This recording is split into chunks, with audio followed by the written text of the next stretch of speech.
Welcome to Ripper's Nighttime Tales, a chilling series of bedtime horror stories narrated by the horror streamer Mr. Rippers with soft rain and thunder.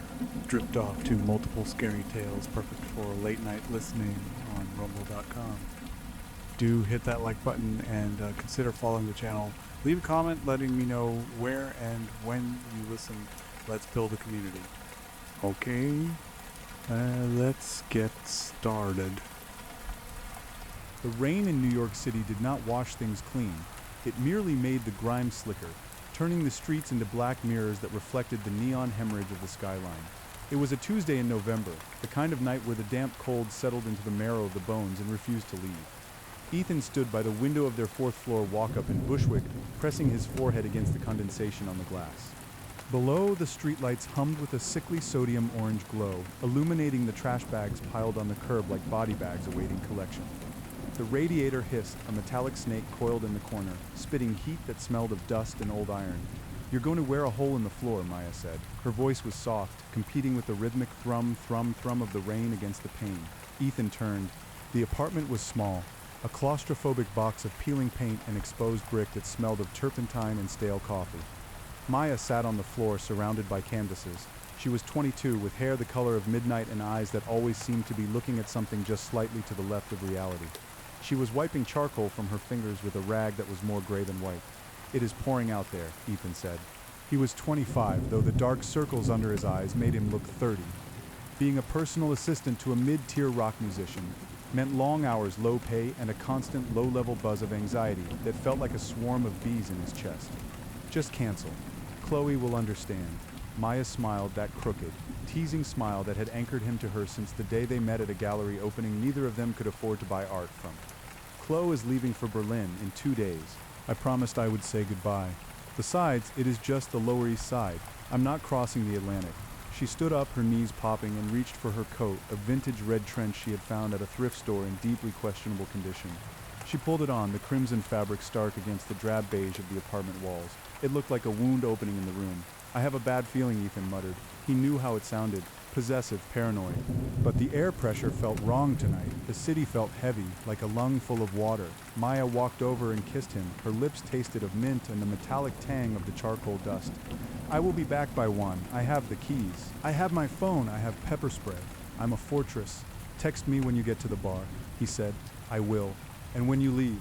"Yes, Dad." She rolled her eyes, but her hand lingered on his chest. "Go to sleep, Ethan. You look like a ghost." She pulled away, the red coat swirling around her ankles. The door clicked shut, the deadbolt sliding into place with a sound that felt final. Ethan listened to her footsteps fading down the stairwell. Clack, clack, clack, until the heavy front door of the building slammed, and the sound of the rain swallowed her whole. 1 in the morning came and went. Ethan sat on the sagging couch, his phone in his hand, the screen glowing bright in the dark room. He had texted her at 11. "Did you get there?" No reply. He texted her at midnight. "Everything okay?" No reply. At 1:15, the silence in the apartment began to have a texture. It was thick, suffocating. The radiator had stopped clanking, leaving only the hiss of tires on wet asphalt outside. He called her. It rang 4 times, then the voicemail picked up.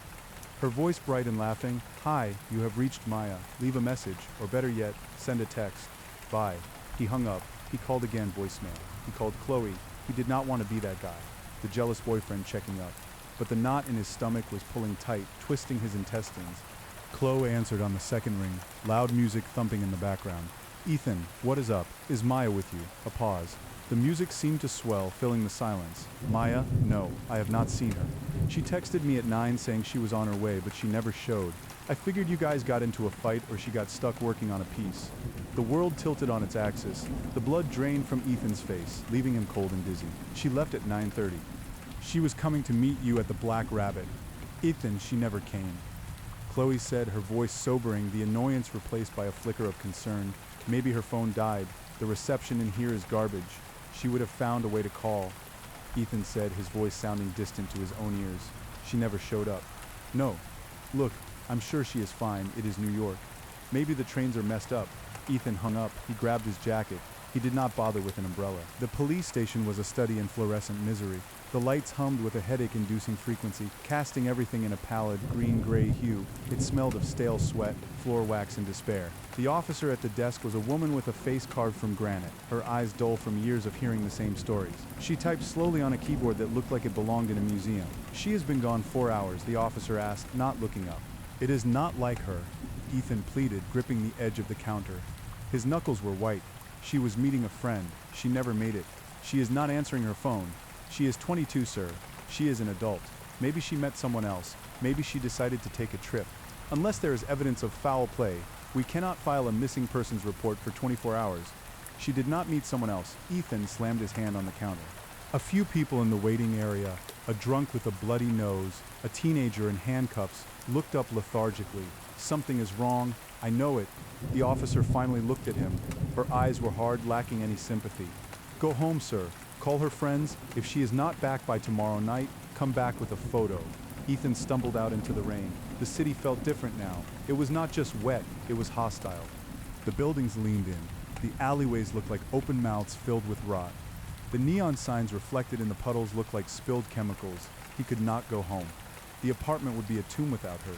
He got into his car, a rusted sedan he barely used, and drove toward the Lower East Side. The rain had turned into a deluge. The windshield wipers slapped frantically against the glass, fighting a losing battle. Ethan double-parked near the corner of Ludlow and Rivington, ignoring the honking of a passing taxi. He started at the subway station, Delancey Street. He showed the photo on his phone to the attendant in the booth.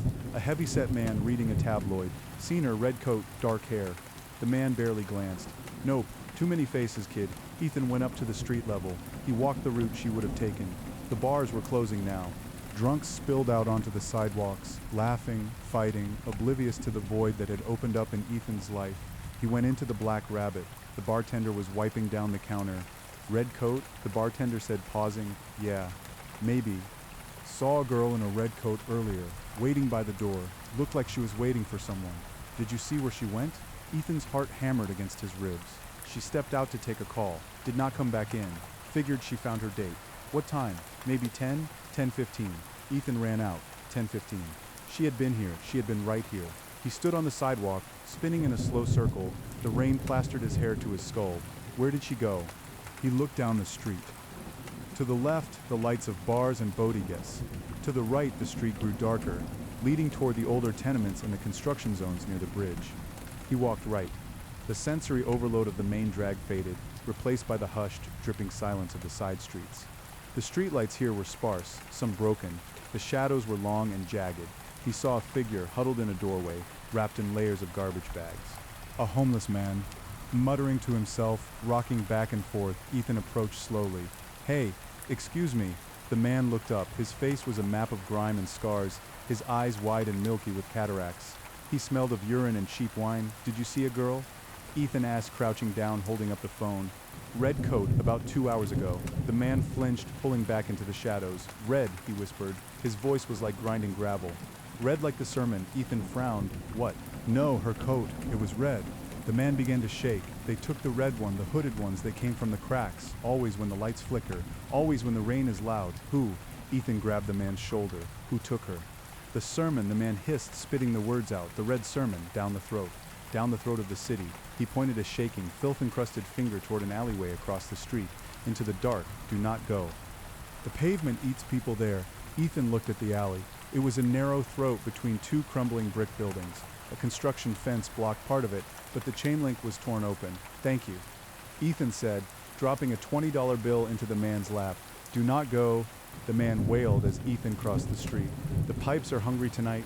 He pointed a shaking, filth-encrusted finger toward an alleyway across the street. "Into the dark. Do not go."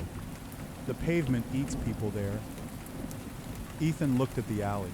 It was a narrow throat between two crumbling brick buildings. A construction fence blocked part of it, but the chain link was torn open. "Thank you," Ethan said, dropping a $20 bill into the man's lap. "Do not go." The man wailed as Ethan crossed the street. "The pipes are hungry tonight." The alley smelled of sulfur and dead rats. The rain did not reach the ground here. The fire escapes overhead created a rusted canopy that dripped thick brown water. Ethan turned on his phone's flashlight. The beam cut through the gloom, illuminating piles of wet cardboard and rusted machinery parts. He walked deeper. The sounds of the city, the sirens, the traffic faded, replaced by a low, rhythmic thumping sound coming from beneath the ground. Like a heartbeat or a machine that never stopped. He swept the light over the walls, brick, mortar, graffiti. He stopped. On the wall, near the ground, drawn in what looked like white chalk but shimmered with a strange iridescence, was a symbol, a circle but inverted, intersected by 3 jagged lines that looked like claws tearing through fabric. He crouched down. Beneath the symbol, the ground was disturbed. The mud was churned up as if a struggle had taken place. There were drag marks, long, deep furrows in the grime leading toward the back of the alley. Ethan's breath hitched. He followed the marks. They led to a massive iron grate set into the ground. It was an old subway ventilation shaft, the kind that had not been used since the 70s. The bars were thick, rusted, immovable, except one. One of the bars had been bent upward, creating a gap just wide enough for a person to squeeze through. Ethan shone the light down into the grate. Darkness. Absolute, swallowing darkness. Then a glint. Something reflected the light about 10 feet down, resting on a ledge of rusted metal. Ethan squinted. He lay on his stomach, pressing his face against the cold iron bars. It was a phone. A smartphone with a cracked screen, encased in a case covered in stickers of Van Gogh paintings. Maya's phone. A scream tore from Ethan's throat, raw and animalistic. Maya, his voice echoed down the shaft, bouncing off wet concrete and metal, fading into the abyss. There was no answer, only the sound of dripping water and that low mechanical thrum. He reached through the bars, straining. His fingers inches from the phone. He could not reach it. He sat up, panic clawing at his chest. She was down there, or she had been. The police would not come here. They would not believe the rantings of a homeless man or the drag marks in the mud. They would say she dropped her phone. They would say she ran away. He looked at the bent bar. He looked at the darkness below. Ethan was not a brave man. He was afraid of heights, afraid of confrontation, afraid of the dark. But the image of Maya, her smile, her paint-stained hands, the way she looked in that red coat, burned in his mind, overriding the terror. He stood up and ran back to his car. He popped the trunk. He grabbed the tire iron and the heavy-duty flashlight he kept for emergencies. He grabbed a roll of duct tape. He returned to the alley. The homeless man was gone. The street was empty. Ethan approached the grate.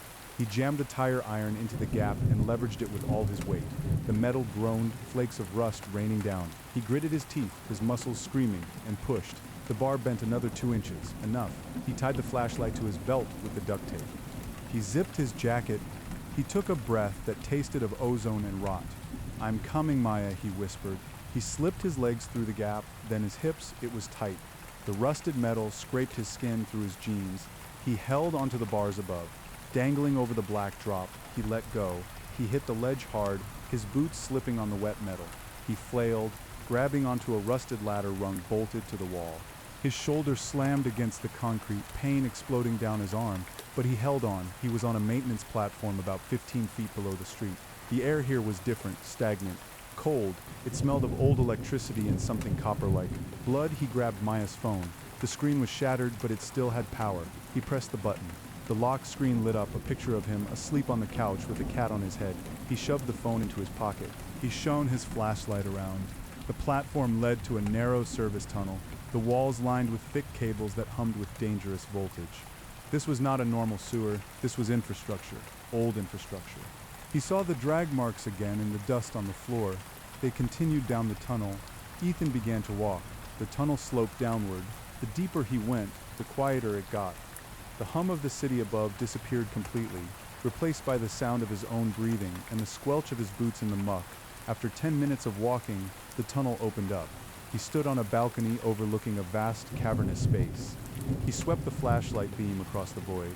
It was a subway station, but not one on any map. The tile work was intricate Art Deco designs covered in decades of soot. The signs hanging crookedly from the ceiling read City Hall Loop Line 61. Line 61, he remembered reading about it on some urban exploration forum. A spur line built in the 40s, closed in the 70s after a structural collapse killed a dozen workers. It was supposed to be sealed. Concrete poured into the entrances, yet here it was, open breathing and inhabited. Down on the tracks, amid the rusted husks of 2 subway cars that looked like dead whales, there were fires burning, small, flickering campfires. Ethan crouched low, turning off his flashlight. The fires provided enough dim illumination to see. Shadows moved around the fire's people, but they did not move like the homeless people in the parks. They moved with purpose. They were stripping wire, sharpening metal, arranging things. And on the walls of the station, painted in broad, dark strokes that looked black in the firelight, were symbols, the same inverted circle. Thousands of them. Ethan crept down the stairs toward the platform. He needed to get closer. He needed to see if she was there. He hid behind a concrete pillar. Two figures walked past him, close enough to touch. They were wrapped in heavy canvas coats, their faces obscured by hoods and makeshift masks made of rags. Offering is ready, one whispered. The voice was raspy, genderless. The heart is waking. The other replied, the tremors are starting.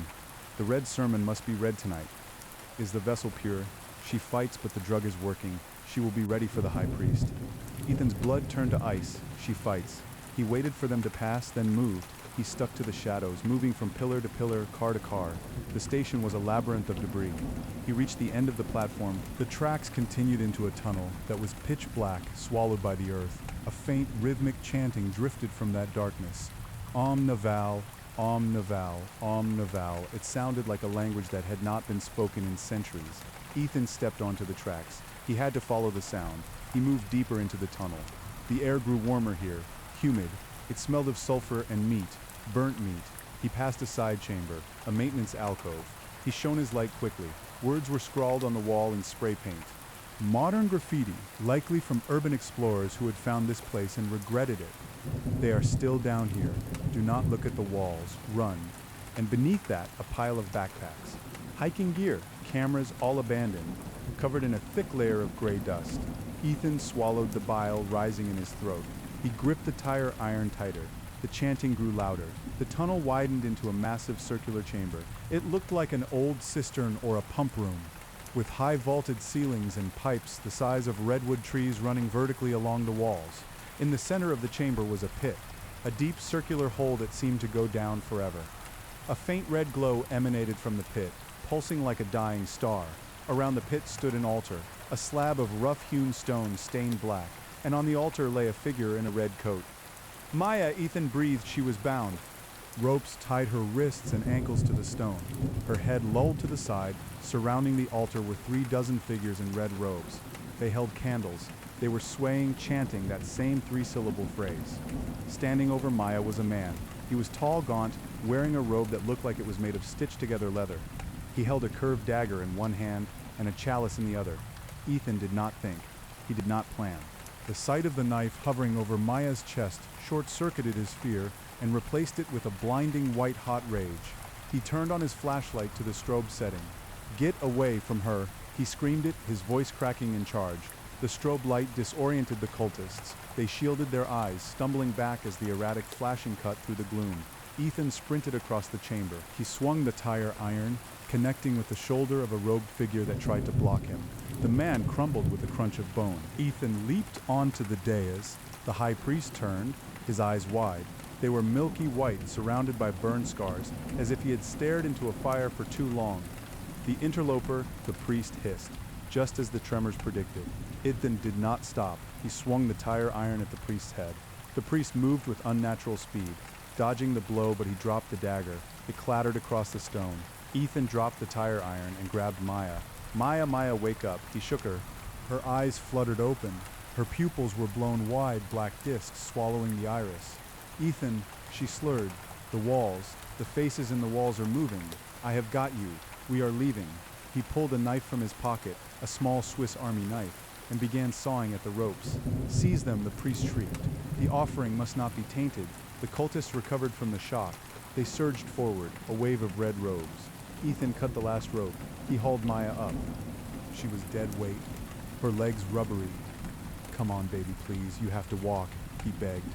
He grabbed the tire iron again, swinging it wildly to keep the circle back. Back, stay back. But there were too many of them. A heavy blow struck Ethan from behind, hitting him at the base of the skull. The world exploded into sparks. He fell to his knees. Another blow to his ribs. He tasted blood. Maya screamed as hands grabbed her, pulling her away from him. No. Ethan tried to crawl toward her, but a boot stomped on his hand, crushing his fingers against the stone. He cried out, Two cultists grabbed his arms, hauling him up. The high priest retrieved his dagger. He walked over to Ethan, his burned face inches away. He smelled of ancient dust and dried blood. "You possess a great love," the priest said, his voice like dry leaves skittering on pavement. "It will make the feeding all the more potent. The heart prefers sorrow. It has a flavor. Go to hell." Ethan spat.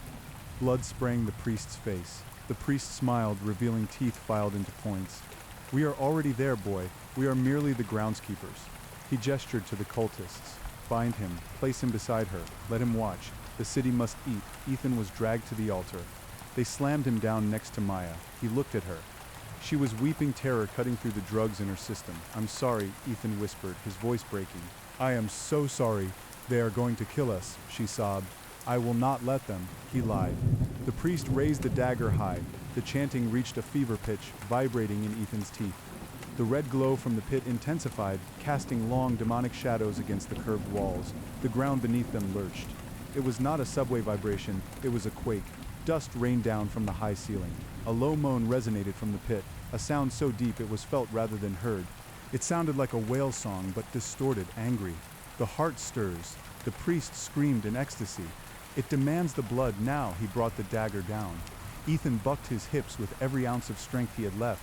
He slammed his shoulder into the priest's legs just as the blade descended. The priest stumbled. The knife missed Maya's heart, slicing a shallow gash across her shoulder instead. Maya screamed. The disruption caused chaos. The quake intensified. A crack appeared in the stone floor of the chamber, steam hissing out with a shriek. Ethan rolled, kicking out at the cultist holding his legs. The man fell back into the widening crack, screaming as he plummeted into the red glow. "Get up!" Ethan roared at Maya. He scrambled to his feet, his hands still bound behind him. He saw a jagged piece of metal protruding from the altar, part of an old mounting bracket. He backed up to it and sawed the ropes against the rusty edge. The friction burned his wrists, but the rope snapped. He was free. He grabbed the fallen dagger from the floor. The priest was getting up, his face twisted in fury. "You cannot stop the cycle. The foundation will crumble." Ethan did not debate him. He lunged, driving his shoulder into the priest's chest, knocking him backward.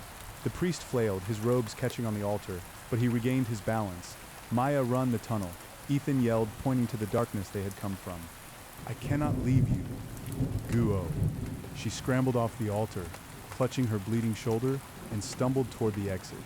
The cultists were in disarray. The earthquake was shaking chunks of masonry from the ceiling. One massive stone block crashed down, crushing 3 of the robed figures instantly. The structure was failing. Ethan turned to follow Maya, but the priest grabbed his ankle. "You will stay," the priest shrieked. "You will be the meat." Ethan kicked him in the face. The priest let go, howling. Ethan ran.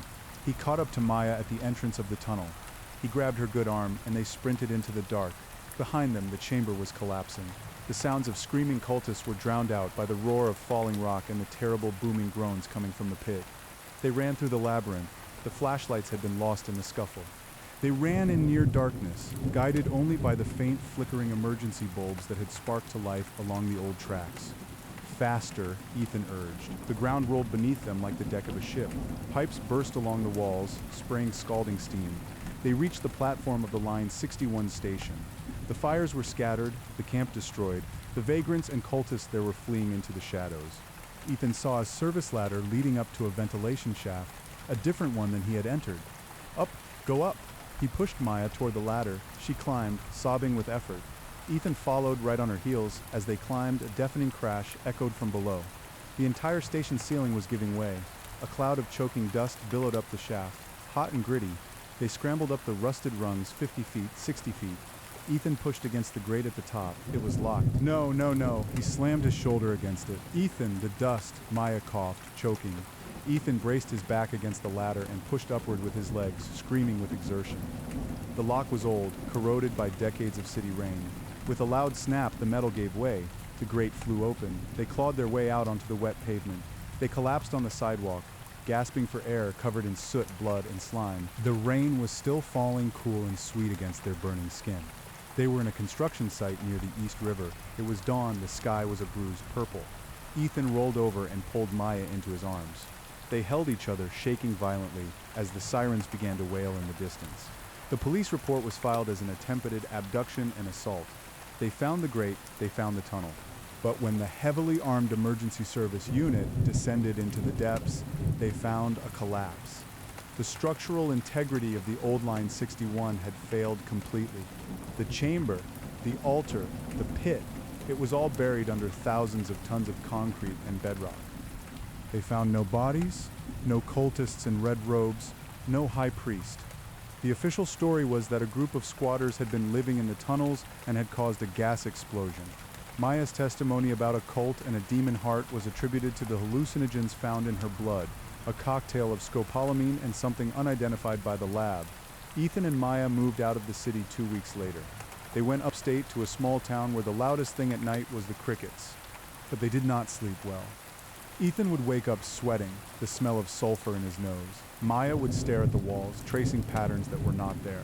6 months later, Ethan had to go back to the city to sign the final paperwork for the lease termination on the Bushwick apartment. He took the train. He did not want to drive. It was late. 11 at night, he sat on the L train, the car mostly empty. The fluorescent lights hummed, that familiar headache-inducing sound. He looked at his reflection in the dark window. He looked older, harder. The train slowed as it entered the tunnel under the East River. The lights flickered once, twice. Ethan's heart skipped a beat. He gripped his knees. He looked across the aisle. Sitting there where the seat had been empty a moment ago was a woman. She wore a red coat. Not a trench coat like Maya's. A heavy wool coat with a hood. She was staring at him. Ethan could not breathe. The air in the car grew cold. The smell of ozone and burnt iron filled the space. The woman raised her head slightly. Her eyes were hidden by the shadow of the hood, but he could see her mouth. Her lips were pale, dry. She smiled. And in that smile, Ethan saw the jagged teeth of the high priest. The train lights went out completely. In the darkness, a whisper right beside his ear. Feeding paused, the train screeched out of the tunnel and into the station, the lights blazing back to life. The seat across from him was empty. Ethan sat alone in the bright, sterile car. The roar of the city waiting for him above. Hungry as ever, Ethan sat frozen as the train doors hissed shut, the sound oddly like a blade drawn across wet stone. The car jerked forward, the screech of metal on metal vibrating through the soles of his shoes, traveling up his shin bones like a phantom current. He didn't blink. He couldn't. His retinas were burned with the afterimage of that smile, the jagged, filed teeth of the high priest superimposed onto the face of a stranger. Or was it a stranger? The red wool coat had been vibrant, the color of oxygenated blood, standing out violently against the drab gray and beige of the subway interior. The train accelerated, hurtling through the dark artery of the tunnel. Ethan pressed his hand against his chest. His heart was hammering a frantic, uneven rhythm, bruising his ribs from the inside. Feeding paused. The whisper lingered in his auditory canals, an oily, intrusive sensation that made him want to claw at his own ears. He stood up, his legs feeling like water. He needed to get off. He couldn't stay in this rolling metal coffin a second longer. The train slowed for the Graham Avenue stop. The station tiles were a sickly, jaundiced yellow under the flickering fluorescent tubes. Ethan stumbled through the opening doors before they had fully retracted, his shoulder checking the rubber edge. He spilled out onto the platform, gasping for air that tasted of brake dust, stale urine, and the deep, damp rot of the earth. The platform was deserted. A lone rat scuttled along the third rail, its eyes reflecting the overhead lights like tiny wet beads of hematite. Ethan walked toward the turnstiles, his footsteps echoing too loudly. Clack, clack, clack. The rhythm was wrong. It sounded like there was a half-second delay between his heel striking the concrete and the sound reaching his ears. He stopped. The echo took another step. Clack. He whipped around. Nothing but the long, receding perspective of the empty platform, the yellow columns standing like sentinels in a mausoleum. Get a grip, he rasped. His voice sounded thin, swallowed by the subterranean acoustic. It's the stress. Just the stress. He pushed through the turnstile, the metal bar cold and greasy against his hip. He took the stairs 2 at a time, desperate to see the sky, even if it was the choked, light-polluted sky of Brooklyn. He burst out onto the street corner. The night air was heavy, humid, clinging to his skin like a wet sheet. It was late spring, but the city held on to the heat of the day, trapping it between the brick tenements and the asphalt. The streetlights cast a monochromatic sodium orange glow that flattened everything, stripping the world of depth and nuance. Bushwick was quiet, but not the silence of the upstate woods. That silence had been organic, wind in the pines, the chirping of crickets. This silence was mechanical. It was the hum of distant generators, the idle thrum of a delivery truck 3 blocks away, the hiss of a bus air brake. It was a silence that felt like a predator holding its breath. Ethan pulled his collar up, though it wasn't cold. He kept his head down, walking briskly toward the old apartment on Woodbine Street. Every shadow seemed to stretch toward him. The piles of black garbage bags on the curb looked like crouched figures in robes, their plastic skins glistening under the street lamps. He gave them a wide berth, walking in the middle of the street, his eyes darting from window to darkened window. He reached his building. It was a 3-story walk-up, the facade covered in peeling gray vinyl siding. It looked innocuous, mundane, a place where regular people lived regular, struggling lives, but to Ethan, it looked like a mouth. The front door was the throat. He fumbled for his keys. His hands were shaking so badly he dropped them. Clang, the sound was like a gunshot in the quiet street. He froze, waiting for a reaction. A shout, a siren, the rumbling of the earth, nothing. He snatched the keys from the pavement, scraping his knuckles, and jammed the brass into the lock. He turned it, shouldered the door open, and practically fell into the vestibule. The smell hit him instantly. It wasn't the smell of sulfur or rot. It was worse. It was the smell of before.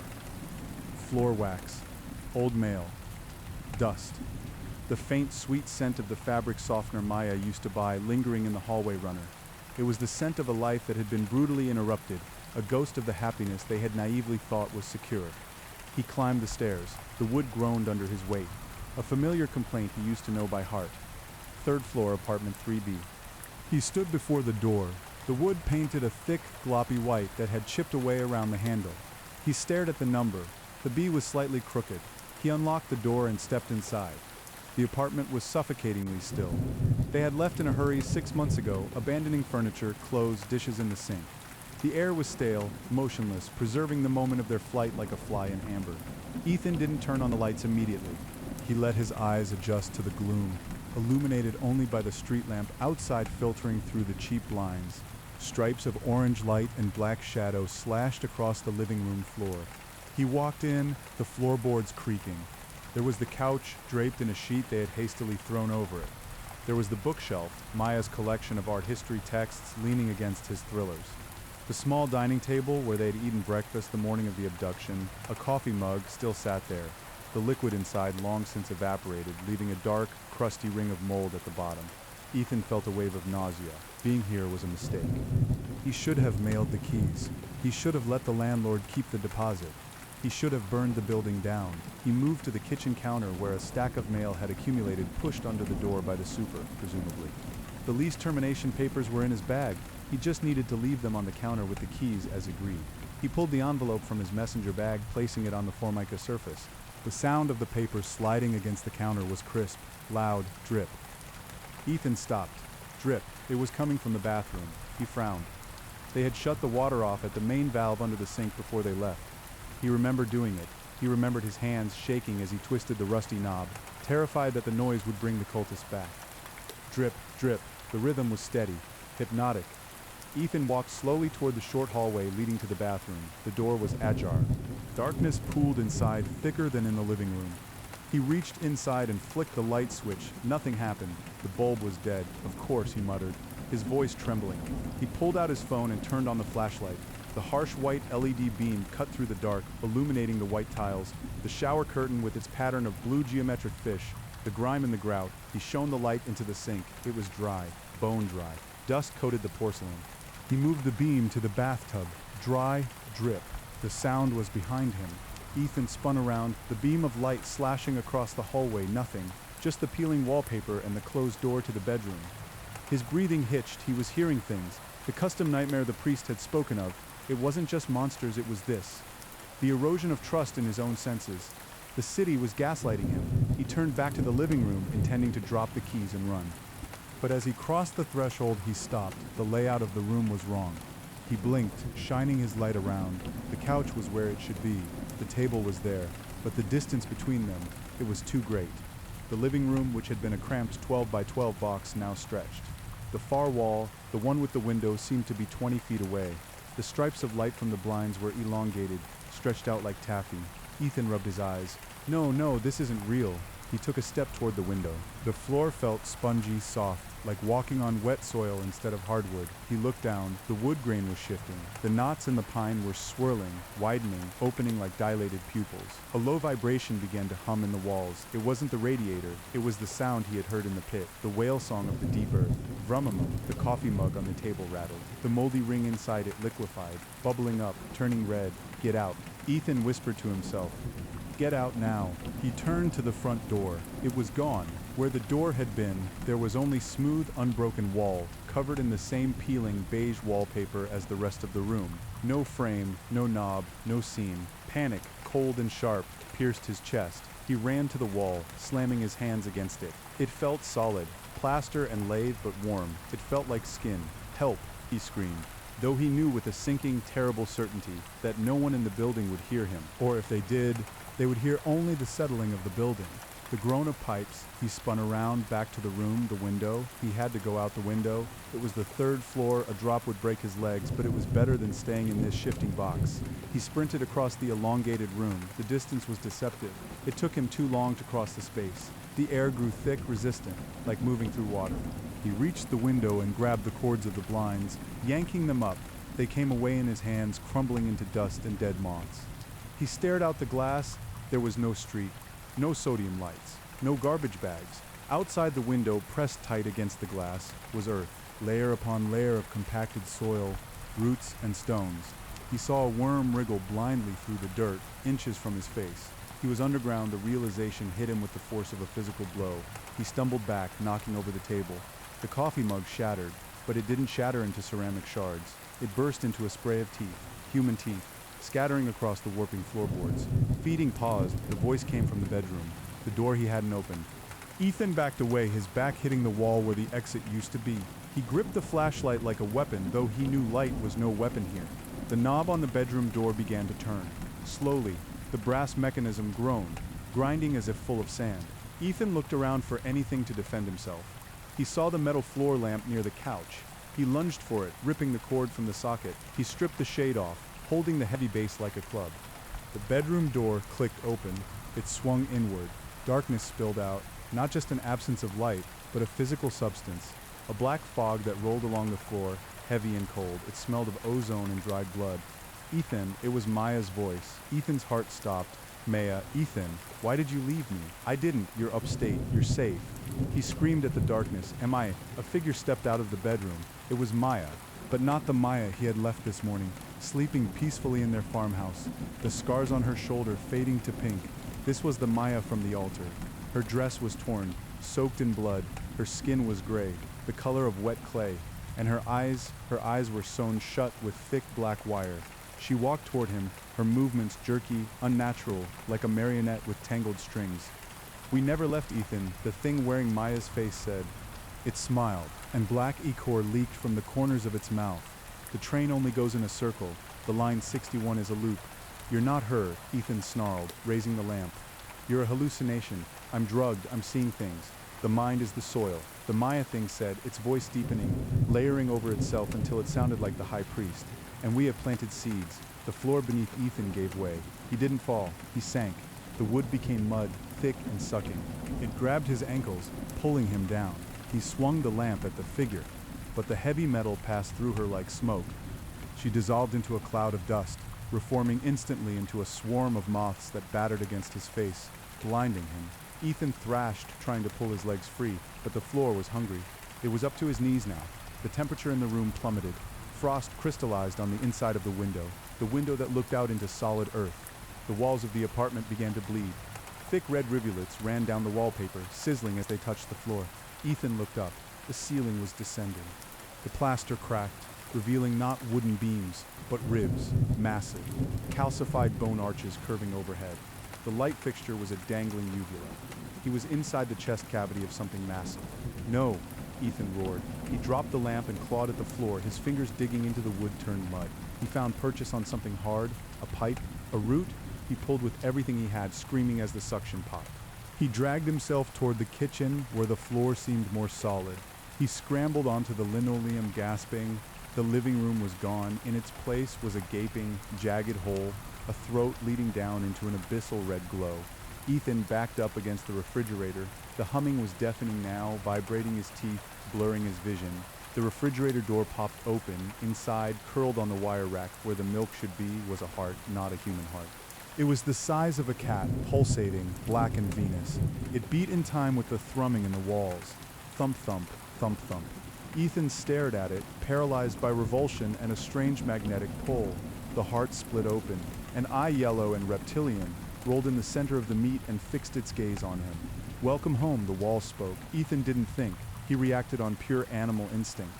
He grabbed the heaviest thing he could find, the cast iron skillet hanging on the wall rack, and swung it with a primal scream at the refrigerator. C.L. Lang. The impact jarred his arm to the shoulder. The illusion shattered. The sound of shattering glass was immense, deafening. Ethan blinked, coughing in a cloud of dust. He was standing in the kitchen. He was holding the skillet.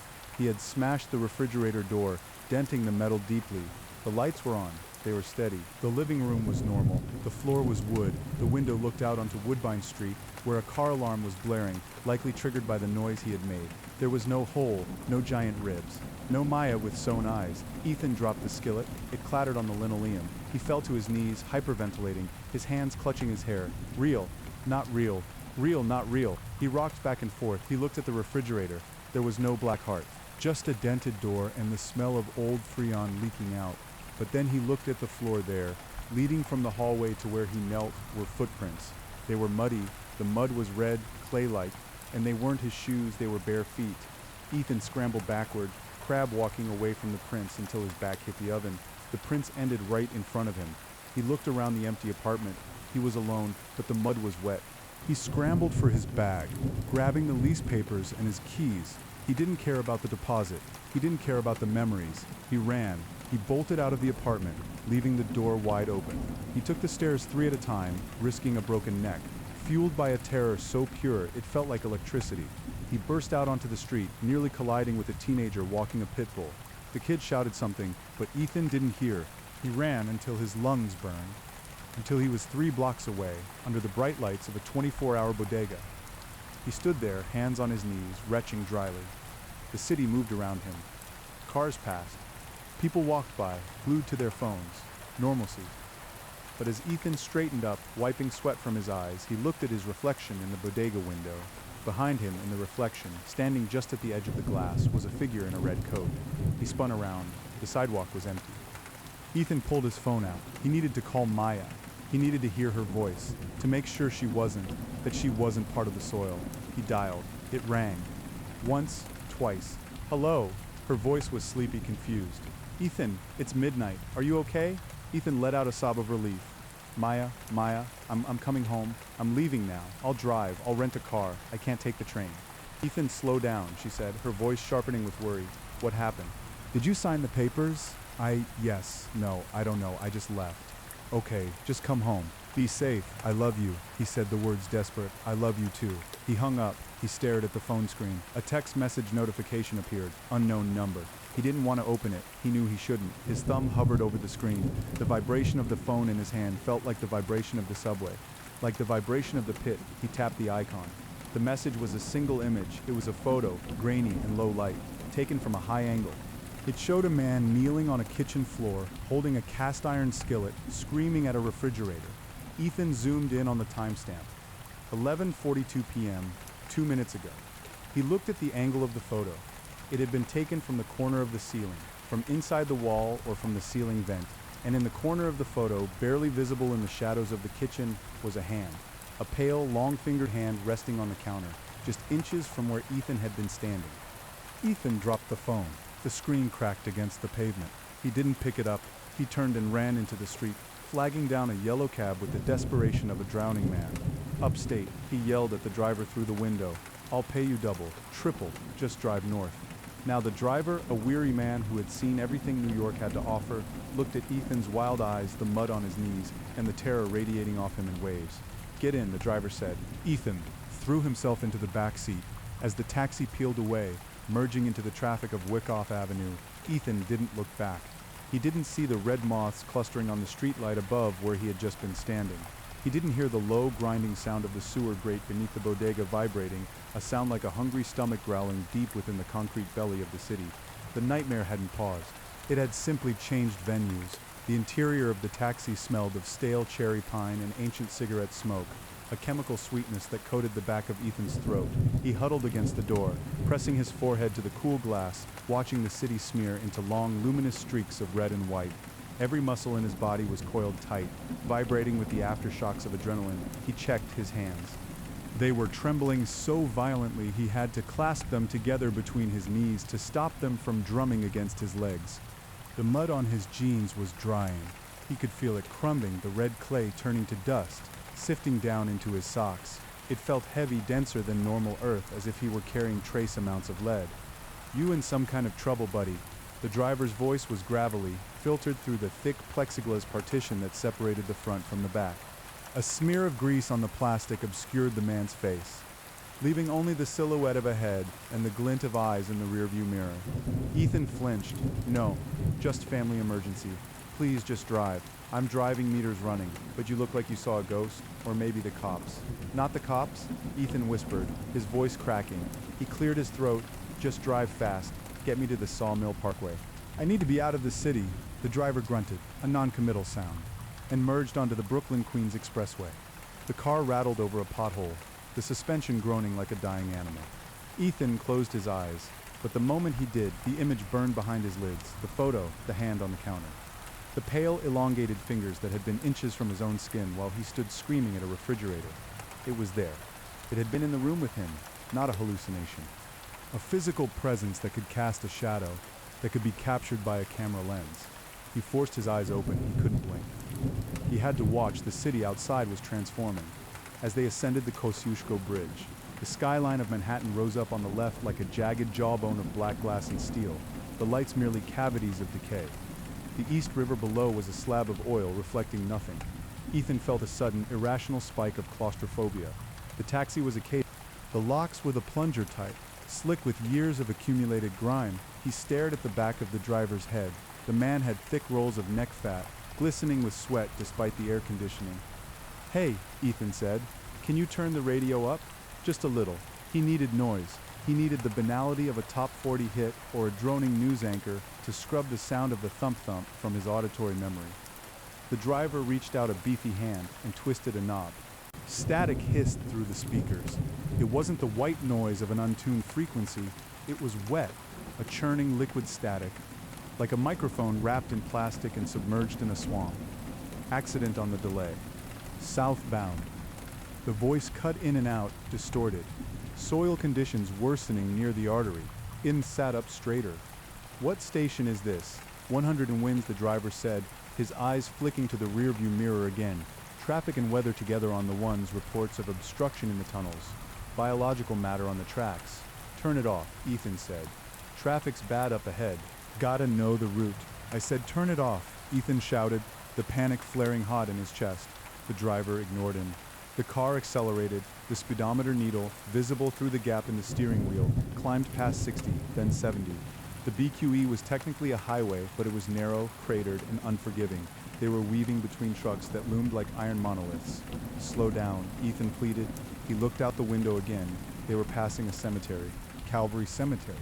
The endless rows of headstones stretched out under the orange glow of the street lamps. But as the taxi sped by, the perspective shifted. The headstones didn't look like stone markers. They looked like teeth.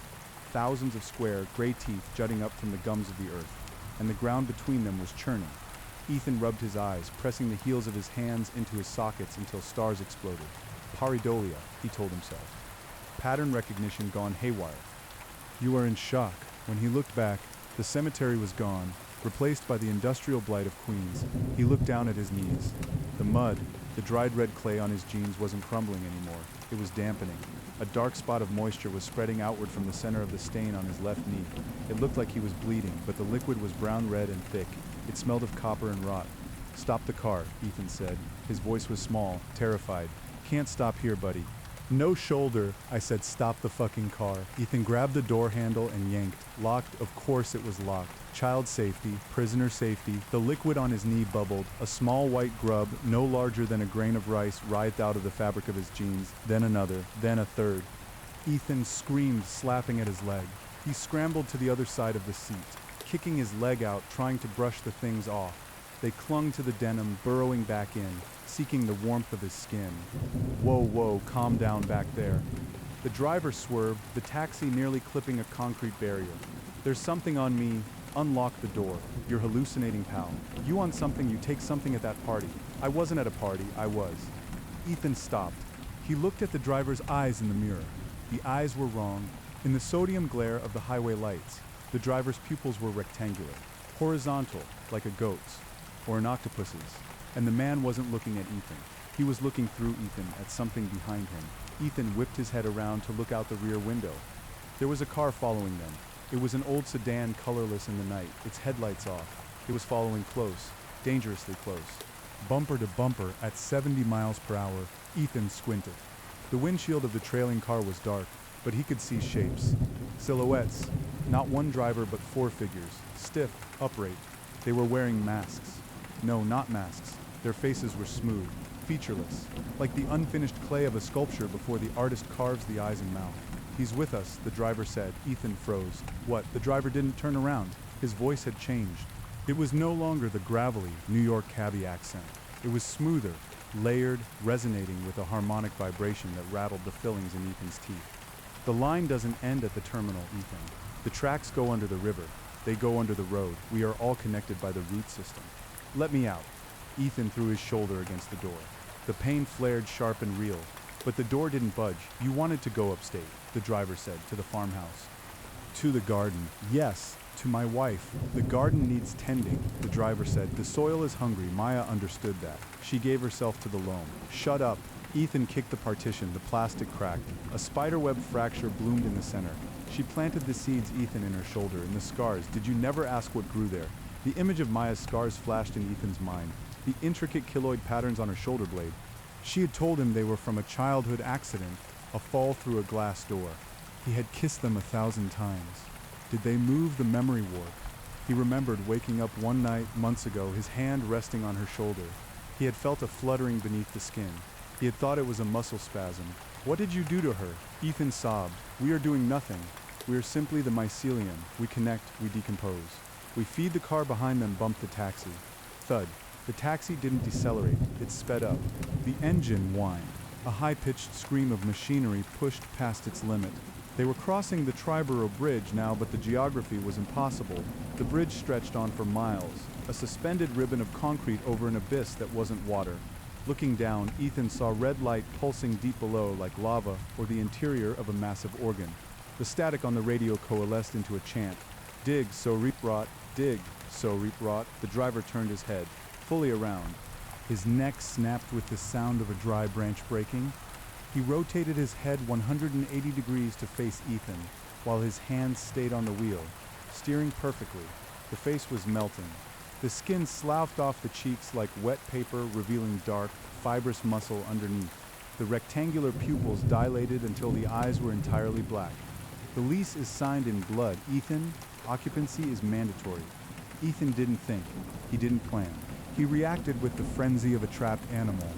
He braced his back against the passenger door and kicked the partition with both feet, aiming for the spiderweb crack. Crack. The plastic shattered.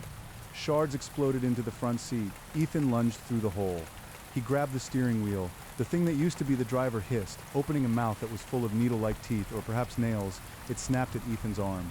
Ethan shoved his forearm into the creature's throat, gagging it, and yanked the wheel hard to the right. The taxi careened across 3 lanes of traffic. Horns blared, Doppler-shifting screams of metal. The world spun. The taxi hit the guardrail. Metal shrieked against metal, a shower of sparks lighting up the nightmare cabin. The guardrail held for a second, then buckled weightlessness. For a heartbeat, the taxi was airborne, soaring out over the dark drop beyond the bridge. Ethan saw the car that had been following them stop at the edge of the broken rail. The 4 clay-faced figures stood by the precipice, watching him fall. Then, gravity took hold. The taxi plummeted nose first. Ethan was thrown against the dashboard, the wind knocked out of him. The cabin filled with the sound of rushing air and the driver thing's gurgling laughter. Crash.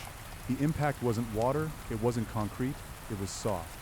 The car smashed into something yielding, wet, and incredibly dense. The windshield shattered, not into glass, but into a spray of viscous fluid. Darkness swallowed them. Ethan lay crumpled in the passenger footwell, gasping for air. His ears rang with a high-pitched whine. He tasted copper and bile. He was alive. The airbags hadn't deployed. The car was too old or too cursed. Silence. The engine ticked as it cooled. The radio was dead. Ethan moved his arm. Pain shot through his shoulder, blinding white-hot, but the bone seemed intact. He pushed himself up, glass and slime cascading off his jacket. "Driver," he croaked. The driver's seat was empty. Not just empty, pristine, no blood, No melted skin, no shattered plastic. It was as if no one had been sitting there at all. Ethan looked out the broken windshield. He wasn't in the river. He wasn't under the bridge. The taxi was buried up to its hood in a mound of earth. Ethan kicked the passenger door open. It groaned, protesting against the soil piled against it, but gave way. He tumbled out, falling onto his hands and knees. He was in a forest. Towering pines stretched up toward a moonless sky, their branches weaving a canopy so thick it blotted out the stars. The air was frigid, smelling of pine needles, wet dirt, and ozone.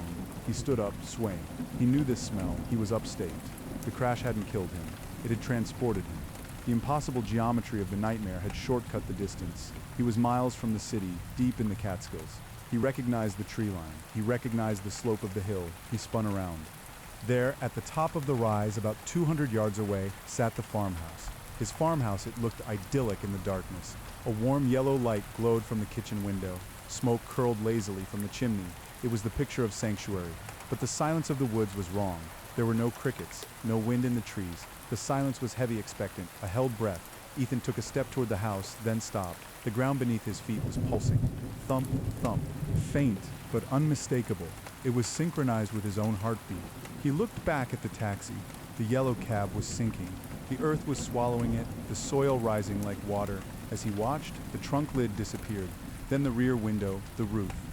Within 10 seconds, the car was gone. The ground smoothed over, leaving only a patch of disturbed, reddish dirt. Ethan was alone in the woods. "Maya," he whispered. He started to run up the hill. His legs felt like lead, the mud in his clothes weighing him down, but terror propelled him. He reached the porch, gasping. He hesitated at the door. Through the window, he could see into the kitchen. Maya was there. She was standing at the stove, her back to him. She was wearing her favorite oversized wool cardigan, her hair tied up in a messy bun. She looked perfectly, heartbreakingly normal. She was stirring a pot. Ethan reached for the doorknob. Then he saw it on the floor next to Maya's feet was a trail of muddy footprints. Red clay, they led from the back door to where she was standing, and they didn't stop at her feet. The mud continued up her legs. The hem of her jeans was soaked in it. It stained the back of her cardigan. As she stirred the pot, her movements were stiff. Mechanical clack. Clack, clack, the spoon hit the sides of the pot with a rhythm that was too regular. Ethan pulled his hand back from the knob as if it were red hot. He looked closer at the window pane. Etched into the glass, from the inside, was a single word scratched frantically over and over again, until the letters overlapped into a chaotic scribble, "Run." But Maya turned her head, not all the way around like the driver, just enough to see him out of the corner of her eye. She smiled. Her eyes were open. They weren't sewn shut. They were beautiful brown and warm. "Ethan," she called out, her voice muffled by the glass. "Dinner's ready. Come inside." "The soil is warm." She lifted the spoon from the pot. It wasn't soup she was stirring. Dripping from the ladle was a thick black sludge, writhing with the same white grubs that had burrowed into Ethan's jeans. She brought the spoon to her lips and took a sip, her eyes never leaving Ethan's. "It needs more salt," she said, her voice dropping an octave, resonating with the sound of the house settling. "It needs the salt of your tears." The porch light flickered and died. Ethan backed away down the steps into the yard. The front door clicked open. "Don't be rude, Ethan," Maya said, stepping out onto the porch. The darkness clung to her like a shroud. "We've been waiting for the master of the house." From the woods behind him, the trees began to crack, not from wind but from movement. The white pines were shifting their roots, pulling themselves from the earth, stepping closer to form a circle around the house. The perimeter was closing. Ethan looked at the barn, the old, dilapidated barn 50 yards to the west. It was dark, the doors padlocked. But he knew with a sickening certainty that the source of the heartbeat wasn't in the house. It was in the barn, and the Maya on the porch was just the lure. "I'm not coming in," Ethan yelled, his voice shaking. "You have nowhere else to go," the Maya thing said. She took a step down. Her foot landed on the wood, and the wood hissed, turning black and rotting instantly under her weight. "The city rejected you. The road delivered you. You're home." She raised her hand. In her palm she held a set of keys, his keys, the ones he had left in the apartment in the city, the ones he had dropped on the floor. "You forgot these," she said. She tossed them. They arced through the air, glinting in the moonlight, and landed with a soft thud in the grass at Ethan's feet. He stared at them. Attached to the key ring was a new keychain. It wasn't the plastic bottle opener he usually had. It was a small, dried finger bone. "Open the barn, Ethan." The walls of the house whispered, joining Maya's voice in a chorus. "The harvest is ready." Ethan stared at the keys. They lay in the tall fescue, the metal teeth gleaming with a predatory sharpness under the sparse moonlight, but it was the keychain that held his gaze, the finger bone. It was yellowed, the knuckle joints swollen and capped with a remnant of dried cartilage. It looked impossibly old, yet the marrow visible at the severed end was wet and red. He didn't want to touch it. Every nerve in his body screamed that touching it was an acceptance, a contract signed in tactile sensory input. Pick them up, Ethan, the Maya thing cooed. She had descended another step. The staircase groaned, weeping amber sap that smelled of turpentine and old blood. The barn is cold. It wants to be warm. It wants to be full. Ethan lunged. He snatched the keys from the grass, his fingers brushing against the soil. The earth recoiled. The dirt didn't just shift, it flinched, a ripple of muscle beneath a thin skin of sod. He scrambled back, clutching the keys to his chest. The finger bone was warm. It pulsed against his palm, a faint, erratic flutter, like a dying bird. "Good boy," Maya whispered. Her jaw unhinged. It dropped 3 inches too low, the skin of her cheek stretching translucent and taut.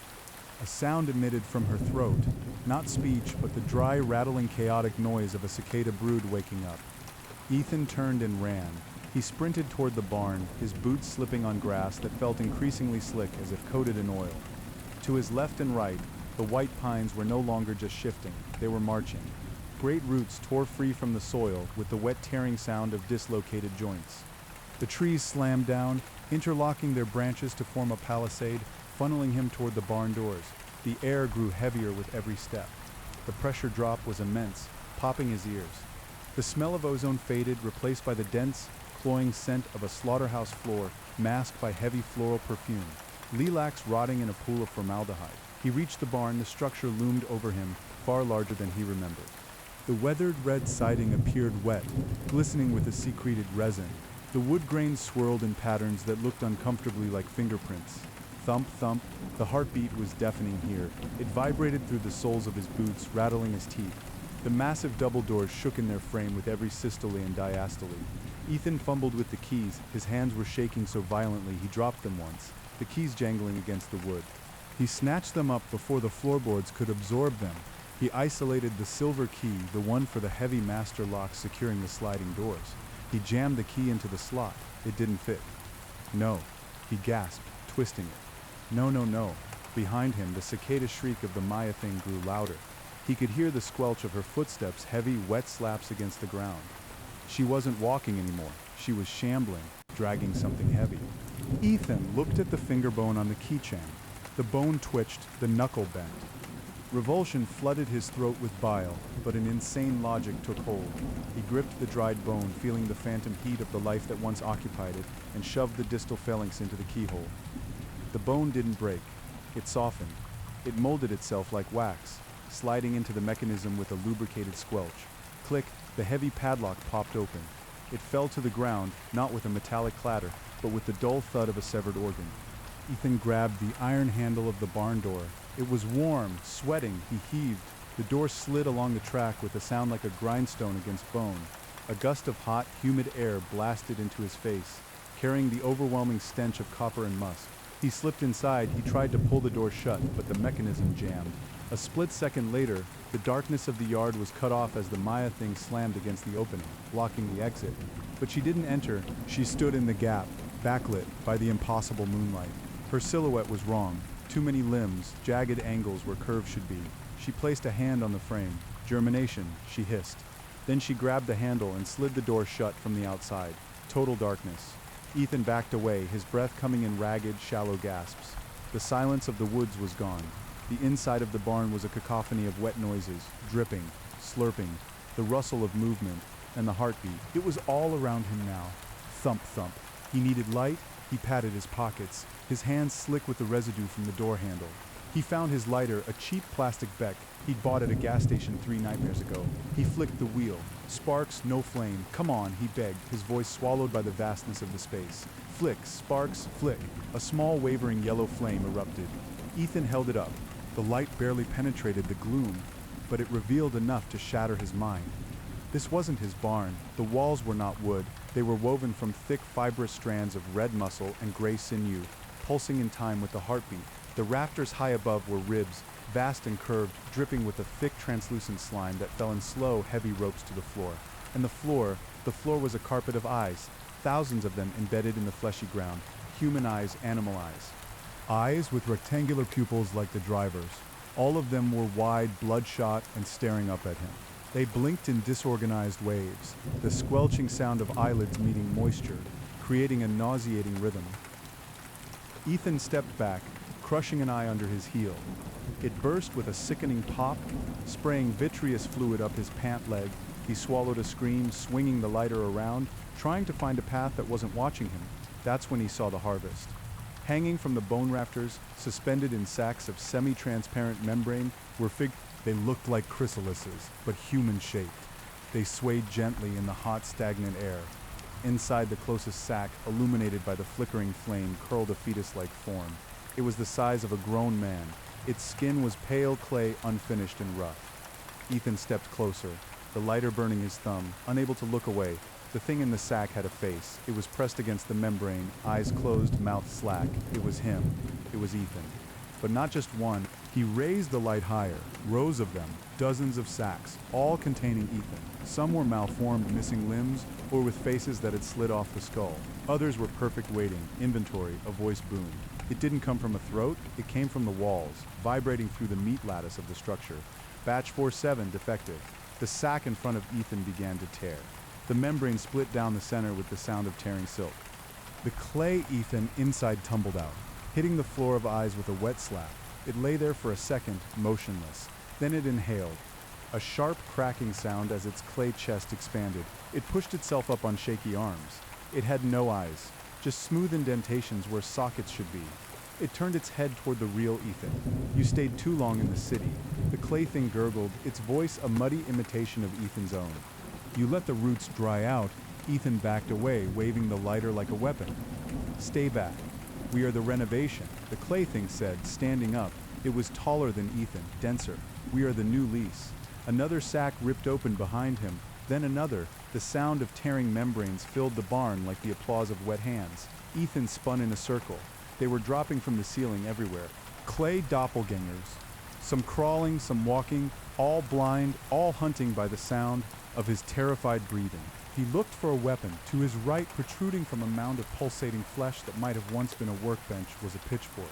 But the handle wasn't wood, it was spine. The tines were sharpened ribs. Ethan didn't care. He lunged for it, gripping the vertebrae handle. It felt greasy. The first clay Ethan lunged at him, fingers spread like talons. Ethan thrust the pitchfork. The bone tines sank into the clay chest with a wet whack. There was no blood, only a spray of gray dust and black beetles that scurried out of the wound. The clay thing didn't stop. It grabbed the shaft of the pitchfork, ignoring the impalement, and pulled itself closer, its eyeless face inches from Ethan's. The soil needs calcium. Ethan, it whispered. The foundation is cracking. Ethan kicked the thing in the knee. The clay leg snapped with a sound like breaking pottery. The figure crumbled to one side, but its hands were still clamped onto the pitchfork, dragging Ethan down with it. He let go of the weapon and scrambled backward, slipping on the carpet of eyes. He needed to get higher. The floor was swarming with him now. He looked up. A hayloft, or what used to be a hayloft. Now it was a shelf of cartilage jutting out from the far wall. About 10 feet up, a ladder made of fused femurs led up to it. Ethan ran. He trampled the eyes, ignoring the pops and squelches, ignoring the hands that grabbed at his ankles. He reached the bone ladder and hauled himself up. A hand grabbed his boot, a clay hand, cold and heavy. Ethan kicked down, his heel smashing into a faceless clay skull. The hand let go. He scrambled up the rungs, his breath burning in his lungs like acid. He rolled onto the cartilage shelf and looked down. Below the floor was a sea of gray bodies. They stood silently, their eyeless faces tilted upward, tracking him. There is nowhere to go, the walls rumbled. The loft is where we keep the memories. Ethan turned away from the edge to look at the loft. It wasn't empty, sitting in the center of the platform, illuminated by a soft bioluminescent moss growing on the walls, was an armchair, his grandfather's armchair. The leather was cracked and worn, and sitting in the chair was a man. He was facing away, looking at the wall. "Grandpa," Ethan whispered, the word escaping before he could check it. The man in the chair didn't turn. He was wearing a flannel shirt, identical to the one Ethan had buried him in 10 years ago. "The lease, Ethan," the man said. His voice was normal, human. It cut through the nightmare logic like a knife. "You didn't read the fine print." Ethan stood up, his knees trembling. "What is this place? What do you want?" The chair slowly rotated. It wasn't his grandfather. The figure in the chair was made of the same material as the house, wood, plaster, and glass. His skin was peeling wallpaper. His eyes were shards of dirty window pane. His teeth were rusted nails. "We want occupancy," the houseman said. He stood up, his joints creaking like floorboards settling in the winter. "We want a tenant who doesn't leave." The houseman pointed a finger at Ethan. The finger was a splintered banister rail. "You tried to sell," the entity accused. "You put a sign in the yard. You invited strangers to judge our bones," Ethan remembered. 3 months ago, the for sale sign, he had taken it down after a week because he felt guilty. "I took it down," Ethan stammered. "The intent is the violation." The entity snarled. The wall behind the entity began to dissolve. The muscle fibers pulled apart, revealing a cavity. Inside the cavity was a heart. But it wasn't a biological heart. It was a furnace. An old iron coal furnace, glowing with a malevolent red heat. But instead of pipes, arteries pumped into it. Instead of coal, it was burning memories. Ethan saw them flickering in the firebox. A photo of him and Maya. His college diploma. The collar of his first dog. They were burning, and the smoke was feeding the clay things below. "Extinguish it," a small voice whispered in Ethan's ear. He jumped, spinning around. There was no one there. "Extinguish the heart, and the house falls," the voice said again. It sounded like Maya, the real Maya. Ethan looked at the furnace. The heat radiating from it was blistering. The houseman stepped between Ethan and the furnace. "You will be processed," the entity said. "You will be stripped down to the studs and rebuilt." Ethan looked at the ladder, blocked by the clay army. He looked at the houseman. He looked at the furnace. He had the lighter still clutched in his hand, useless against a fire that hot. But in his other pocket, the flask, he had grabbed it from the taxi's glove box before the crash. He hadn't thought about it since. He pulled it out now. It was dented warm. He unscrewed the cap. The smell of cheap, high-proof whiskey wafted out. The houseman lunged. Ethan didn't dodge. He threw the contents of the flask not at the monster, but past him directly into the open grate of the furnace heart. The alcohol hit the supernatural fire. WHO, whoosh, it didn't explode outward. It imploded. The fire turned a blinding, freezing blue. The furnace groaned, the iron plates buckling. The houseman shrieked, the sound of a roof collapsing under snow. He fell to his knees, clutching his chest. The barn shuddered. The muscle walls began to spasm. The eyes on the floor below squeezed shut. "You broke the seal," the houseman screamed, his wallpaper skin curling and burning away. The floor of the loft tilted. The cartilage shelf was dissolving. Ethan scrambled toward the back wall, where the muscle fibers were thinning. He could see moonlight through the gaps. He threw his shoulder against the rotting meat of the wall. It gave way with a wet tear. Ethan tumbled out of the barn, falling 10 feet into a patch of stinging nettles. He rolled, gasping, covering his head. Behind him, the barn let out a sound that wasn't structural. It was a howl of pain. Ethan scrambled to his feet. He was in the backyard again. But the yard had changed. The house was no longer sitting on the hill. The house was walking. The foundation had cracked, and from the basement, massive stone legs had emerged. The farmhouse was dragging itself toward the barn, its windows glowing with angry red light, the chimney spewing thick black smoke that formed faces in the air, and standing between the walking house and the screaming barn was the Maya thing. She saw Ethan. She pointed at him, and then she pointed at the ground beneath his feet. Ethan looked down. He wasn't standing on grass anymore. He was standing on a giant palm, the fingers curled up from the horizon. The landscape itself was a hand, and it was closing into a fist. The realization didn't arrive as a thought. It hit him as a wave of vertigo that turned his stomach inside out. The geography wasn't shifting due to an earthquake. It was flexing, the distant tree line, silhouette black, against the bruised purple sky was rising into the air. What Ethan had taken for hills were knuckles, vast and knobby, pushing up through the illusion of topsoil. The ancient oaks and pines rooted, there were merely coarse hairs on the back of tightened digits, swaying violently as the fingers began to curl inward. Blotting out the stars, the ground beneath Ethan's boots grew warm. Fever warm, he staggered, fighting for balance on a surface that was rapidly losing its rigidity. The grass, once crisp and dead, was retracting into the earth, sucked down like retreating bristles. In its place, the soil smoothed out, turning pinkish-gray and rubbery. The smell of loam and manure vanished, replaced by the overwhelming copper and salt stench of sweat. The lease covers the land. The Maya thing shrieked. Her voice was no longer coming from her mouth, but seemed to resonate from the air itself, a stereo broadcast from the closing walls of the world. Mineral rights, water rights, flesh rights. She didn't run toward him. She simply sank. Her boots, then her shins, then her torso melted into the palm of the giant hand. merging with the landscape like a drop of ink falling into water. Where she vanished, a dark bruise bloomed on the skin ground, spreading rapidly toward Ethan. To his left, the house let out a roar of grinding stone. Ethan whipped his head around. The farmhouse was titanic, a predator made of domestic architecture. The stone legs that had erupted from the foundation were crude, pillar-like structures of granite and mortar, knee joints grinding with the sound of boulders being crushed. It took a step, and the impact sent a shockwave through the meat floor Ethan stood on. The house wasn't just walking, it was hunting. The front porch, now elevated 20 feet in the air, chattered like a set of wooden teeth, the swing banging against the siding like a uvula. The windows were no longer glass but stretched, translucent membranes, behind which colossal, dilated pupils swiveled, locking onto him. The chimney stacked atop the roof like a jagged horn belched thick, oily smoke that didn't rise. The smoke tumbled down the roof shingles, heavy as mercury, pooling around the stone legs. Not a tenant, the house boomed. The sound came from the front door, which slammed open and shut with the cadence of speech. A blockage, a clot, the horizon was gone. The fingers had curled up to 90 degrees, creating a colossal wall of flesh that encircled the backyard. The sky was narrowing to a slit of darkness high above as the fist prepared to clench. Ethan ran. He didn't know where, just away. Away from the walking house, away from the spreading bruise of the Maya thing, away from the center of the palm where the crush would be hardest. He sprinted toward the gap between the index and middle finger, a valley of skin that seemed to offer a sliver of open space. Running was a nightmare. The ground gave way under his feet like memory foam, robbing him of momentum. Every step sank inches deep into the dermis. He could feel the pulse of the world beneath his soles, a slow tectonic thumping that rattled his teeth. Thump, thump, thump, thump. The landscape was alive, and it had a tachycardia. He scrambled up a slope that had been a flower minutes ago.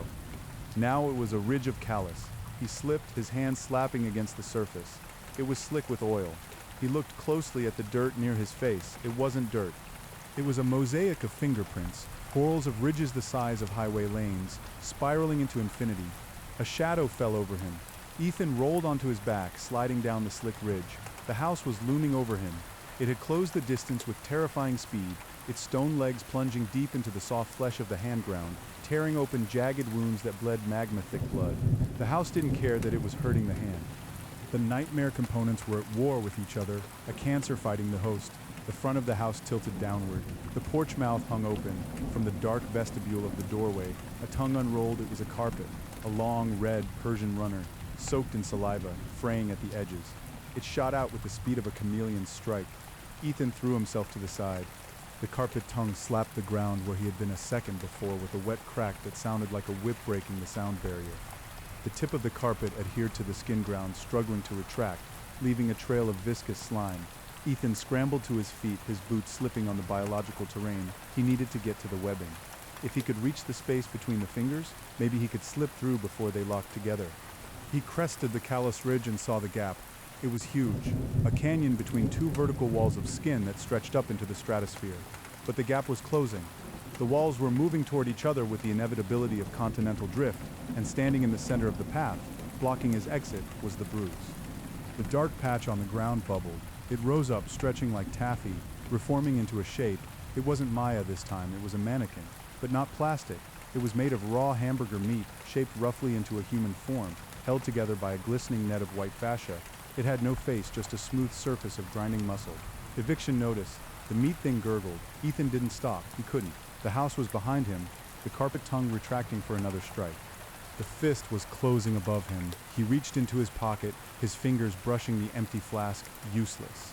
He touched the lighter, also useless against wet meat. Then his hand closed around the only other thing he had, the pouch of salt he'd taken from the kitchen cabinet hours ago, a superstition his grandmother had insisted on. Salt for the threshold, salt for the spirits. He ripped the pouch from his pocket. It was a flimsy plastic bag, half full. The meat mannequin widened its stance, arms spreading wide to catch him, its chest cavity opening like a bear trap of ribs. Ethan screamed a raw animal sound of defiance and hurled the handful of salt directly at the thing. The crystals hit the wet, exposed muscle.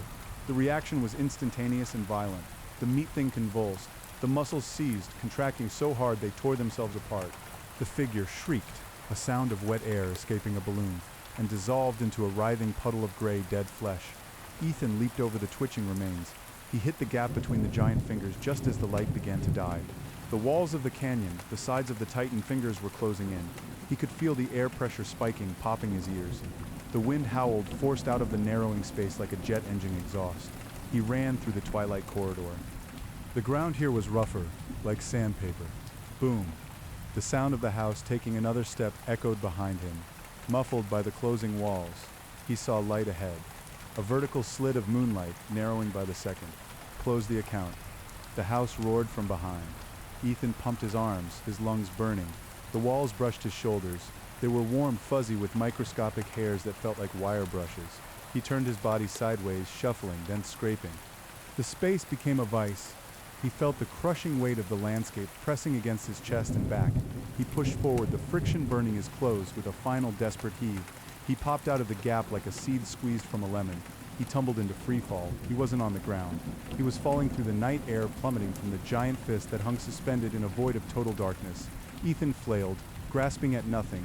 Below him, far below, he saw the farmhouse? No, not the farmhouse. He saw the model. It was rushing up to meet him, a perfect architectural model of the property sitting on a wooden table that spanned for miles. The trees were made of dried moss. The ground was painted sandpaper, and the house was a dollhouse, stripped of its front wall to reveal the rooms inside. He was falling toward the attic. He crashed through the balsa wood roof. Splinters exploded around him. Dust and fake insulation filled his nose.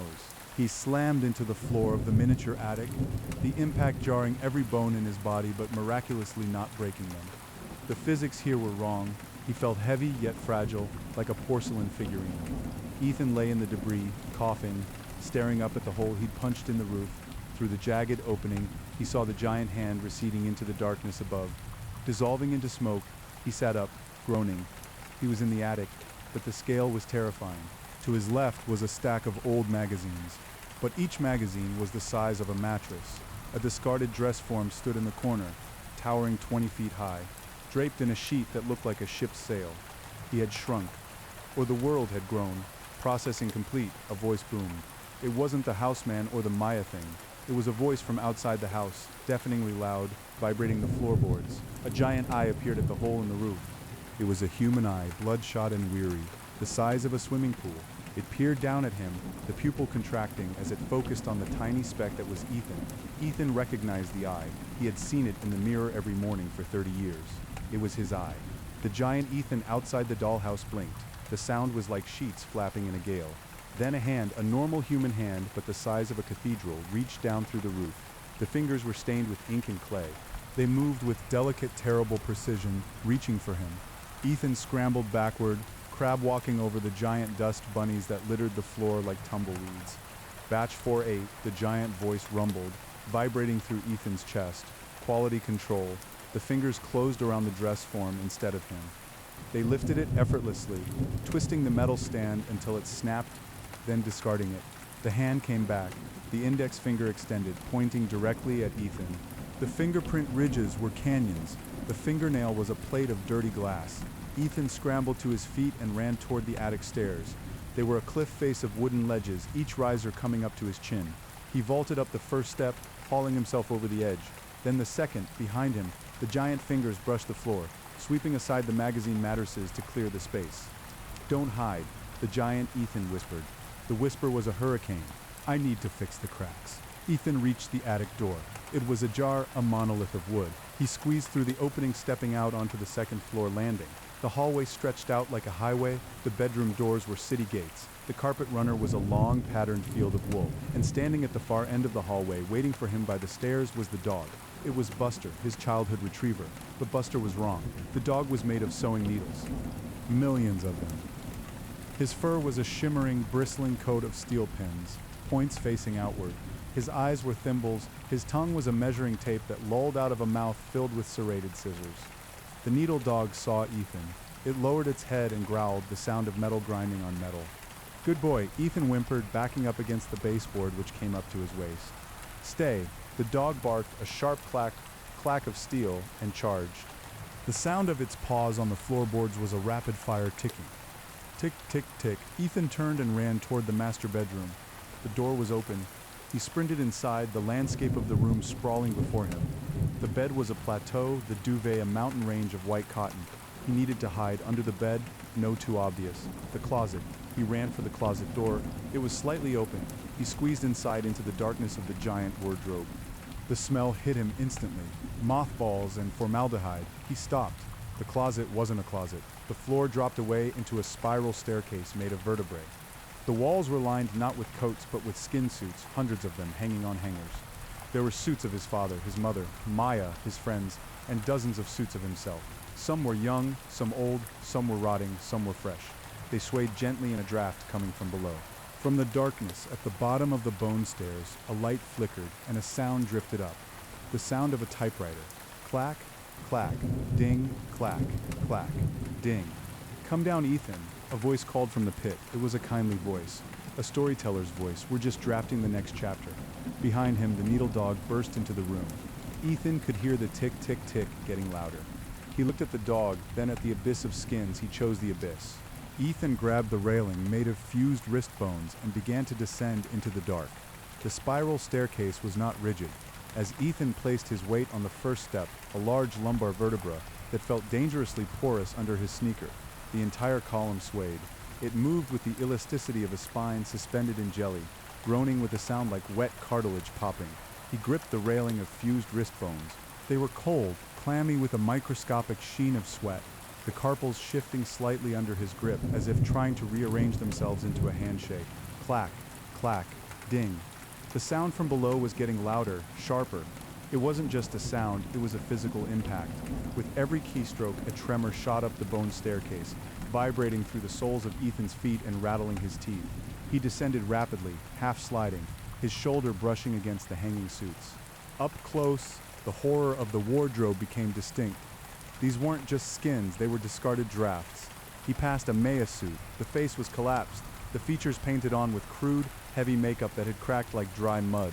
The chest was zippered open, revealing a hollow interior lined with yellowed newsprint. He passed a suit of himself. It was an early version too short, the hairline receding, the nose slightly crooked. A red tag was stapled to the earlobe. Our Ejetcht lacks empathy. Another Ethan suit hung 3 steps down. This one was bloated, the skin translucent and green, filled with what looked like sawdust. Our Ejetcht too fragile. Above him, the light from the bedroom closet began to fade, strangled by the deepening gloom of the shaft. But the darkness was not silent. Scritch, scritch, ting, the needle dog was on the stairs. Ethan risked a glance upward. 2 glowing thimbles reflected the weak light. The creature was navigating the vertebrae with terrifying fluidity. Its paws, clusters of sharp darning needles, didn't step. They stabbed into the bone, anchoring the beast before it flowed downward like a cascade of mercury. Sparks flew where steel struck calcium. Bad pacing, the voice from below crooned. It was wet and resonant, sounding as if it were bubbling up through a throat full of oil, rushing the suspense. Let it breathe, Ethan. Ethan scrambled faster, nearly losing his footing as a step tilted violently under his weight. He slid down 3 vertebrae, the friction burning his palms on the wrist bone rail. The air grew heavy, saturated with the metallic tang of fresh ink and the copper reek of blood. The walls of the shaft, previously obscured by shadow, became visible. They were not wood or plaster, they were made of stacked manuscripts. Millions of pages compressed into strata like geological layers. Some were yellow and brittle, others white and fresh. Black ink bled from between the sheets, trickling down the walls in viscous rivulets. Ethan reached a landing. The spiral ended. He stumbled out onto a floor that felt spongy. Looking down, he saw he was standing on a carpet of erasers, thousands of pink rubber wedges mashed together, absorbing the sound of his footsteps. The room was vast, a cavern carved out of the narrative bedrock. The ceiling was lost in darkness, obscured by floating clouds of correction fluid that drifted like white smog. In the center of the room sat a desk. It was an enormous slab of slate, resting on legs made of stacked coffins, and behind it sat the editor. The thing was vaguely humanoid, but its proportions were grotesque. It was hunched, its spine protruding in a jagged ridge that pierced the back of its tweed jacket. Its head was an oversized bulb of pale flesh, completely hairless, pulsating with the rhythm of a visible brain. It had no eyes. Where the eyes should have been, there were 2 deep, ink-filled inkwells. Its mouth was sewn shut with black thread, yet the voice projected clearly into Ethan's mind. "You're early," the editor said. The creature's hands were the true horror. It had 4 arms. The upper pair ended in delicate, spindly fingers that danced across a typewriter. The typewriter was organic. The chassis was a human ribcage, widened and flattened. The keys were teeth, molders for letters, incisors for punctuation. The plate and roller was a segment of a femur, rotating with a wet, grinding noise. Clack, clack, clack. The editor struck the teeth piece. Ethan watched, paralyzed, as the creature typed. The paper it was using wasn't paper. It was a long, continuous strip of skin, unspooling from a massive roll of flesh that sat on the floor like a carpet bolt. "I haven't finished the scene setup," the editor projected, the voice sounding bored. "The dog was supposed to corner you on the landing. We need a moment of introspection before the mutilation." The lower pair of the editor's arms were busy doing something else. They held a massive pair of iron shears and a pot of glue. They were cutting sections out of the skin paper and pasting them onto the slate desk. "What are you?" Ethan whispered, his voice cracking. The editor paused. The tooth keys stopped chattering. The creature tilted its bulbous head, the ink in its eye sockets rippling. "I'm the revision process," it gurgled. "I'm the one who trims the fat." From the spiral staircase behind Ethan, the scritch of the needle dog grew deafening. The creature dropped from the last vertebra, landing on the eraser floor with a muffled thud. The dog shook itself, the millions of needles chiming like a dissonant wind chime. It lowered its head, the scissor teeth gnashing. Ethan backed away, moving toward the desk. "Stop it," he pleaded. "Call it off." "It's not my dog," the editor said, resuming its typing. Clack, clack. "It's yours, it's your guilt. Repurposed. Very efficient design. I particularly like the thimbles. A nice touch of domestic irony." The needle dog crouched, its hind legs bunching up, tension coiling in the steel wire muscles. "Wait," Ethan yelled.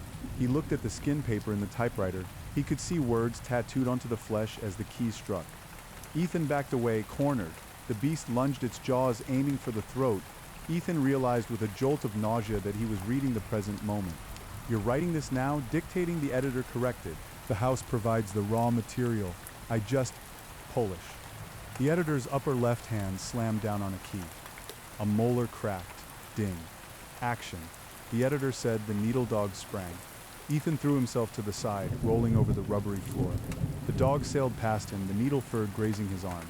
It felt like being brushed with a cactus made of ice. Dozens of tiny punctures erupted on his skin, beading with blood. The dog slammed into the stack of coffins supporting the desk. It scrambled for traction, turning instantly, its measuring tape tongue whipping out like a lash. Ethan scrambled to his feet. He was near the desk now. He could smell the editor, a stench of old coffee and rotting gums. "Change it," Ethan screamed at the creature. "Change the story." The editor didn't look up. "I don't take requests from the characters. It ruins the integrity of the piece." The dog charged again. This time, Ethan didn't dodge. He grabbed the heavy iron shears from the editor's lower left hand. The creature shrieked, a sound of tearing paper. "My instruments!" Ethan swung the shears. The blades were dull and heavy, covered in sticky glue. He caught the needle dog in midair, the iron connecting with the creature's flank. Crunch. The impact didn't cut the dog. It shattered a patch of needles, sending steel shards exploding outward like shrapnel. The dog yelped, a distorted metallic feedback noise, and skidded across the erasers. Ethan didn't wait. He turned to the typewriter. The strip of skin was feeding through the ribcage. He saw the next line. Ethan's defiance was brief. The shears were too heavy. He stumbled, exposing his neck. "No," Ethan snarled. He raised the shears and brought them down, not on the dog, but on the typewriter. He smashed the ribcage chassis. Bone splintered. Teeth flew into the air like popcorn. The femur roller cracked in half. The editor screamed. It was a sound that transcended hearing, a psychic blast of pure outrage. The ink in its eye sockets boiled over, pouring down its pale face in black tears. "You broke the syntax," the editor wailed, its forearms flailing. "You broke the flow." The room began to shake. The walls of stacked manuscripts shifted. The strata of paper began to slide, an avalanche of words threatening to bury them. The skin paper in the ruined typewriter snapped. Suddenly, the gravity in the room inverted. Ethan was lifted off the eraser floor. The desk floated upward. The editor, still shrieking, clawed at the air as it drifted toward the ceiling. The needle dog, whimpering, scrabbled uselessly as it floated past Ethan's head. The clouds of correction fluid swirled into a vortex above them. "Rewrite," the editor screeched, pointing a trembling finger at Ethan. "Total rewrite. Scrap the setting." The vortex sucked them in. White darkness swallowed Ethan. The smell of ink vanished, replaced by the smell of ozone and burning hair. He was spinning, tumbling through a void of blinding white. Then impact, hard, cold. Ethan gasped, his lungs seizing. He lay flat on his back, staring up at a gray industrial ceiling. Fluorescent lights buzzed overhead, flickering with a dying strobe effect. He sat up, clutching his ribs. He was wearing a hospital gown. It was paper-thin and open at the back. He looked around. He was in a morgue. Rows of steel drawers lined the walls, but they weren't normal morgue drawers. They were oversized, extending 20 feet into the wall, and they were all open. From the darkness of the drawers, sounds drifted out. Drawer 01, the sound of a car crash, playing on a loop. Metal crunching, glass shattering. Drawer 02, the sound of a woman crying in a bathroom. Maya. Drawer 03, the sound of a childhood birthday party, but the laughter was slowed down, demonic and deep. Ethan stood up. His bare feet slapped against the cold tile. At the end of the aisle of drawers, a figure stood with its back to him. It was wearing a surgeon's scrub suit, stained with black oil. It was scrubbing its hands in a sink over and over. "Clean slate," the surgeon muttered. The voice was familiar. It was the voice Ethan used when he talked to himself in the shower. The surgeon turned around. It had no face. The front of its head was a mirror. Ethan looked into the surgeon's face and saw himself, small, terrified, and reflected in perfect clarity. "We tried the gothic horror," the surgeon said, its voice vibrating from the mirror surface. "We tried the surrealist nightmare. The client isn't satisfied. The fear isn't personal enough." The surgeon picked up a scalpel. The blade was made of a shard of Ethan's own bathroom mirror. "Let's try medical drama," the mirror man said. "Let's see what's really inside." The lights in the morgue buzzed louder, rising to a shriek. The drawers began to slide shut, one by one, slamming with the sound of gunshots. Slam, slam, a slam. Ethan backed away, but the tiles under his feet were slick with something clear and viscous. Gel, ultrasound gel. He slipped, falling hard onto his back. The mirror man loomed over him, the scalpel gleaming under the strobe lights. "Anesthesia is for the paying customers," the figure said. Ethan kicked out, his heel connecting with the surgeon's knee. It felt like kicking a pillar of concrete. The figure didn't budge. "Open wide," the reflection in the mirror face said. Ethan scrambled backward on his elbows, sliding through the slime. He needed a weapon. Anything. His hand brushed against the leg of a gurney. He grabbed it, pulling himself up. On the metal tray lay a collection of instruments. A bone saw, a retractor, and the flask, his silver flask, the one he had in the meat canyon. He grabbed it. It felt heavy. Full. He unscrewed the cap with trembling fingers. The smell wafted out, not whiskey, gasoline. The surgeon stepped closer. "Do you have a permit for that accelerant?" Ethan didn't answer. He splashed the contents of the flask onto the surgeon's scrubs. The liquid arsed through the air, soaking the green fabric. The surgeon paused, looking down at its chest. "This is highly irregular." Ethan fumbled for the lighter in his pocket, the one that had been useless against the wet meat. But here, in this sterile dry cold, he flicked the wheel. A spark. The fumes caught. Whoosh. The mirror man was instantly engulfed in a pillar of orange flame. The fire roared, reflecting infinitely in the mirror face. The figure didn't scream. It just stood there, burning, watching Ethan. Pyrotechnics. The burning surgeon sighed, the voice crackling with the flames. Cheap, flashy, uninspired. The fire spread fast, licking up the walls, catching the chemicals on the shelves. The sprinkler system overhead hissed, but it didn't spray water. It sprayed acid. Green, smoking rain began to fall from the ceiling tiles. Ethan covered his head with his arms and ran. He bolted toward the double doors at the far end of the morgue. The exit sign flickering red. The acid hissed as it hit the floor, eating into the tile. A drop landed on his shoulder, burning through the gown and stinging his skin like a wasp sting.